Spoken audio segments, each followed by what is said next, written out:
If I had $1 for every time someone asked me about a veggie patch, I'd be a wealthy man. And the best thing about it is anyone can do it.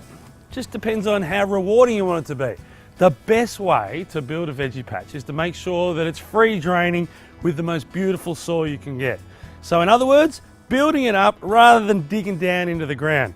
And this spot here is just perfect for it. There used to be a tree here, and so if we turfed over the top of it, the soil conditions are always going to be different to the rest of the lawn. So it'll end up looking even patchier than what it already does. But being on a slope, I can have a nice raised garden bed that up that end will be perfect for the toddlers, and down this end will be perfect for the adults. The best thing about a raised garden bed is you're not bending your back and digging all the time. How can we completely transform this area from this to this? Now, lots of veggie patches are usually hidden down the back of the property because they're a little bit unsightly. There's no design to it. But what we want to do here, because this yard's so open, is make it look as good as possible all year round.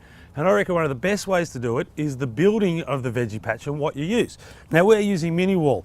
These little blocks are fantastic because they've got a nice wide face and they've got a narrow face. If you stack them alternatively, you can get straight lines. But if you want curves, you just alternate them.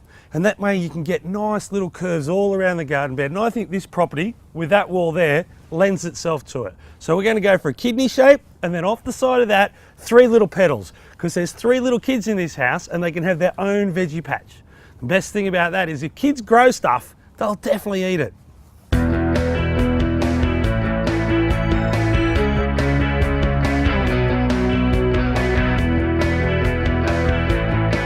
The easiest way to get a shape on the ground is working with something visual. So the hose or a rope is perfect to lay it out. You can move things in, you can adjust it, but once you start digging away at it, this gets bashed up and moves. So I like to go around, spray the outside, and then I know what I'm working with. The reason why I'm digging out the grass is you don't want the grass growing through the soil, competing with your cabbage, or your broccoli, or your carrots, or whatever you're planting.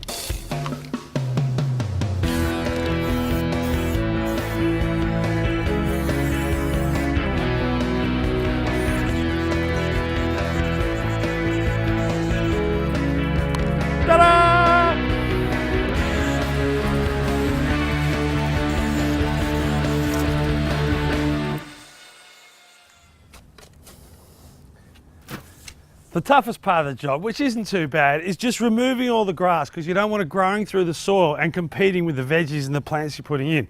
Then you need to go around the outside and do a little footing. Now this is a veggie patch and the footing that you put in can be a little bit smaller than what you do if it was a great big retaining wall. You're not parking a car right next to it and it's not holding the house up, but I reckon about 50 to 100 mil wider than the block on both sides and about 200 mil deep is perfect. If we go around, take the grass out, the grass has to go away, so into the compost or into your green bin, but the soil we dig out, we can pile it up in the middle, then once we've built the wall, we can lay that back out and it'll just be the first course of your soil mix, saving you a skip bin and a bit of money.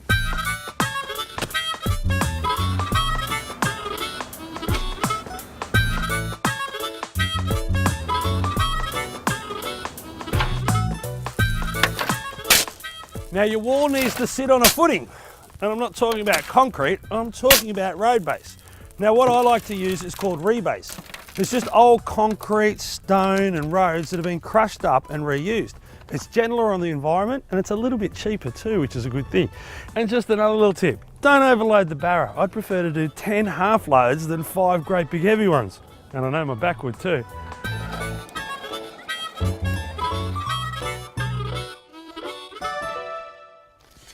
Now the sand cement mix that you want to screed over the top of your road base is pretty simple. 12 shovels of this, 3 shovels of that, so roughly half a 20 kilo bag of cement. Mix it dry, lay it out, screed it off, float it off, and then you'll be laying them like a pro.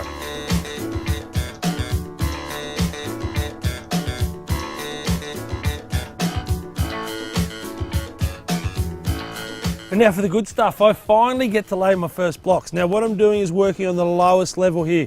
Rather than excavating everywhere and having the footing on the one plane, I'm going to step it up over time because we're on the slope. So here you can see I've kind of created a little retaining wall And all I've done is get this level right now. Once this first course is in, then I can concentrate on stepping up, because I want what I'm laying it on here to be dead flush with the top of the first course on the lower level. Tap, tap, tap. Check the first ones for level. And repeat the process a couple of 100 times.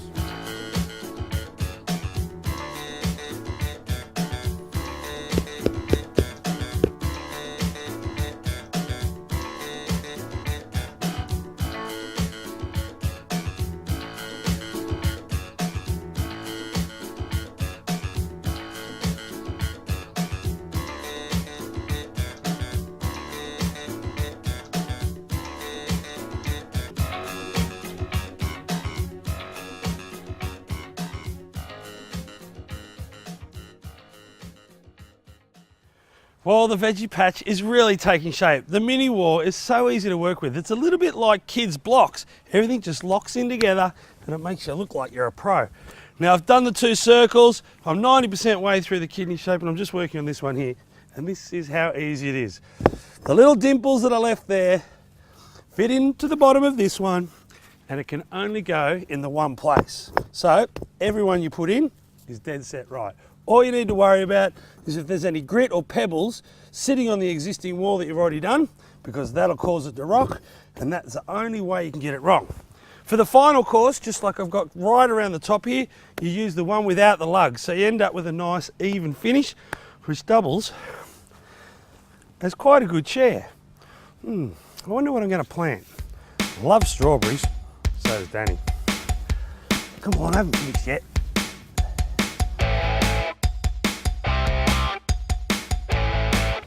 The hardest thing you'll have to do is maybe cut a couple in half, just so you can fill in the corners and continue the stretcher bond. Stretcher bond is simply just where the vertical joints don't sit opposite each other, and that gives you wall strength.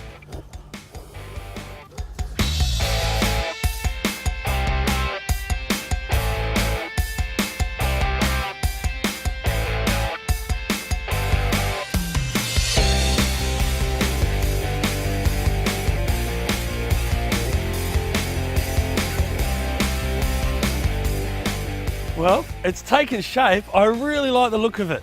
It looks like it's finished, but all I've done is laid these capping stones out dry. At the moment, if I left it like that, you've still got the problem with this. So kids' fingers, when you sit on it and climb on it, it's a bit of a worry. What I'm going to do to fix that is just with some liquid nails, I'll use the landscape version. I'm just going to lift them up 2 at a time, put out some glue front and back, little blobs, that's plenty. Put them back into posi.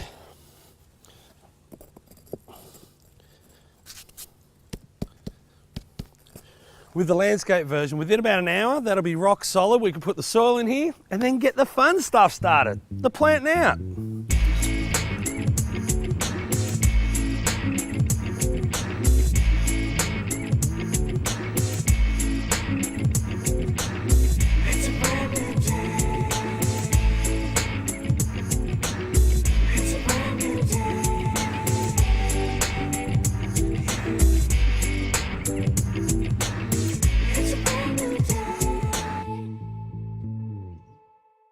Planting a veggie patch is exactly like planting another garden. If you want to look good, you layer things. So in the middle here, I've got lemongrass coming down to the artichokes and then coming down to the mint.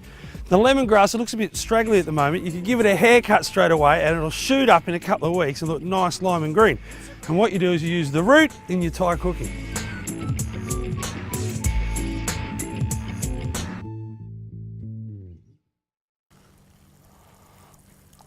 What do you reckon? Well, I reckon Adbri's got a great product in the mini wall. It means that gardens like this are very doable for the DIYer. When it looks this good, you're definitely going to come out and use a veggie patch. And I reckon the family that lives here isn't just going to eat better, they're going to live better. For years to come, they're going to have a lot of fun out here, growing a lot of healthy, happy food.